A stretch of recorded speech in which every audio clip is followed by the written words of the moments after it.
നമ്മളൊരു ലഞ്ച് ടേബിളിൽ ഇരിക്കുവാണ് എന്ന് വിചാരിക്കുക. So we R seated at A lunch table.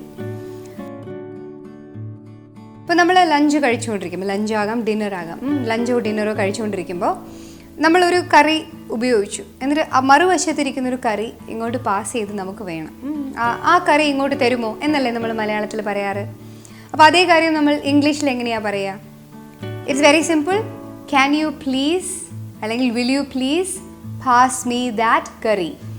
അപ്പോൾ നമ്മൾ പറയും will you please pass me the chapati, will you please pass me the rice.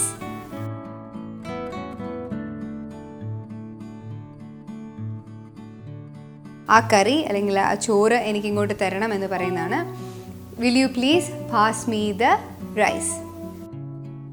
ഒരാൾക്ക് നമ്മൾ സെർവ് ചെയ്യുകയാണെന്ന് വെച്ചോ, അപ്പോൾ നമ്മളിപ്പോൾ ഈ റൈസ് കയ്യിലെടുത്തു. അപ്പോൾ നമുക്ക് ചോദിക്കാം would you like me to serve you some. ഞാൻ കുറച്ച് വേണോ എന്ന് നമ്മൾ ചോദിക്കത്തില്ലേ? വുഡ് യു ലൈക്ക് സം എന്ന് ചോദിച്ചാലും മതി. അതാണ് കുറച്ച് വേണോ. Would you like some. അല്ല, നമ്മൾ വിളമ്പി കൊടുക്കണോ എന്നാണെങ്കിൽ would you like me to serve you some rice. കുറച്ച് കൂടുതൽ ചോറ് വേണം, നമ്മൾ കുറച്ചുകൂടെ ചോറ് തരട്ടെ. Would you like me to serve you some more rice.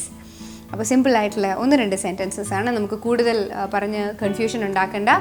Please pass me that dish, please pass me the chapati എന്ന് തരാൻ വേണ്ടിയിട്ട്. അടുത്തിരിക്കുന്ന ഒരാൾക്ക് വിളമ്പി കൊടുക്കുകയാണെങ്കിൽ would you like me to, വിളമ്പണോ എങ്കിൽ would you like me to serve you, or would you like me to serve you some rice, or would you like some. കുറച്ച് കൂടുതലാണെങ്കിൽ would you like some more. അപ്പോൾ അടുത്ത തവണ വീട്ടിൽ എന്തായാലും എന്നും ഭക്ഷണം കഴിക്കാനിരിക്കുമ്പോൾ ആ കറി ഇങ്ങ് എടുത്തു തരൂ എന്ന് പറയുന്നതിന് പകരം പറയണം can you please pass me that dish, would you like to have some more. So keep having your lunch, stay healthy and keep watching Simple English.